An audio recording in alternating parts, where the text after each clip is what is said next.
First question, I know naging kontrabida ka na sa Voltes 5. Pero ito talaga yung kontrabida mo na kakainisan na hardcore kontrabida. Yes. What made you accept the project? Siguro yung success ng Lolong 1. Tsaka ito naman ako, kahit kontrabida ako sa Voltes 5, tapos kontrabida din yan, ibang atake naman. Like sa Voltes 5 kasi si Prince Zardos, mas anti-hero siya than villain eh. Kumbaga parang ang inaano lang naman niya acceptance. Dito sa Lolong 2, mas kakaasara niyo siya. Ang role ko kasi dito si Ivan, may para siyang manic disorder. Yung 1 second, masayang masaya, another second, galit na galit. Ano siya, known siya for his outbursts, rage, ano siya, brutal, violentes, and name it, lahat ng mga negative traits sa kanya. Siguro dahil na rin sa past trauma na nangyari sa karakter niya noon, na hindi ko pa pwedeng sabihin sa inyo. Okay. Pero Alam naman natin kung you can do whatever character you want to do. Pero pinag-aralan mo ba to? Yung special, di ba sabi mo may mental problem yung character mo? manic disorder. Siguro yung, yun nga, yung parang biglang pumuputok yung galit, tapos minsan sobrang saya naman. Medyo parang Joker type nga, ang pinipeg ko parang Joker yung peg ko dito eh. But it doesn't bother you na baka mainisan ka ng mga tao at hindi ka na makabalik sa bida side. Ay, hindi naman. Actually, yung success ng pagiging villain, makita mo, inaasar talaga sa yung mga tao.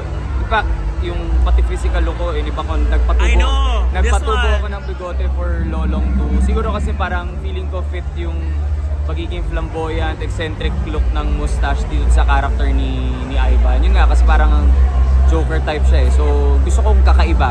Hindi, parang I don't mind na kahit magmukha akong matanda or kakaiba. Basta bagay dun sa role.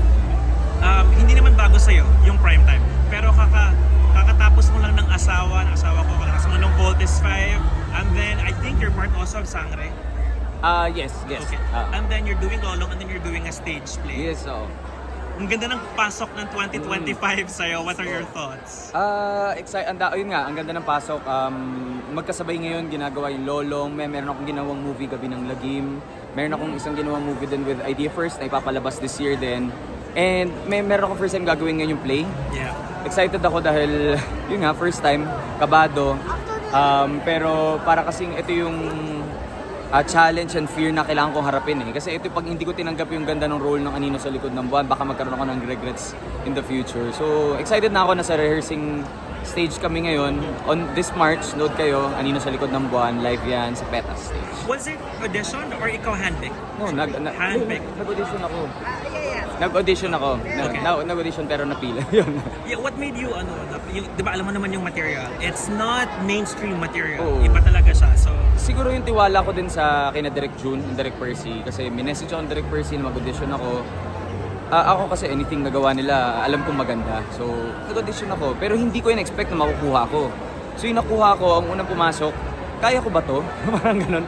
Kasi hindi ko pa nagagawa mag-play noon eh. magka-question ka pa ba kung kaya mo? Parang kaya mo naman lahat. Hindi. Talaga, alam mo yung papasok lahat ng kaba, doubts na parang ako matagal na ako sa TV pero dito sa stage, kaya ko ba tong one long take? Kaya ko ba na may maraming tao sa harap akong nanonood sa akin? Medyo mahihain, introvert akong tao. So, lahat ng yan, yung mga fears ko, haharapin ko this time, dito sa play na to. You've watched the original. Yes. What's risky siya, di ba? Yes, and Madami sexy. siyang, yeah, sexy siya. So, what are your preparations for it? Preparations, kung sexy and daring roles naman hindi naman bago sa akin. Yeah.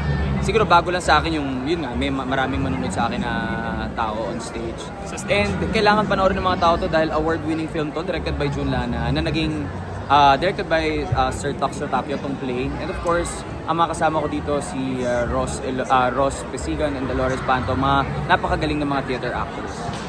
Paano ka sabi mo nga first theater or stage play mo? Ano ba yung different or something na prepare mo for this? Kasi iba to sa small screen, iba to sa movie. Siguro yung discipline na yung lines kasi itong Anino sa Likod ng Buwan, sobrang daming lines kasi sa TV one scene, okay, pahinga ka muna, babalik ka Tapos sa parang continuous, di ba? Oo, wala siyang Walang act 1, act 2 wala, ba to? wala siyang act 2. So Oh my God. one whole ano siya, ang tawag doon, one whole straight play for 2 hours nandun na kami sa stage. Wala kang iwan sa stage? Konting-konti lang. Konting-konti. Okay.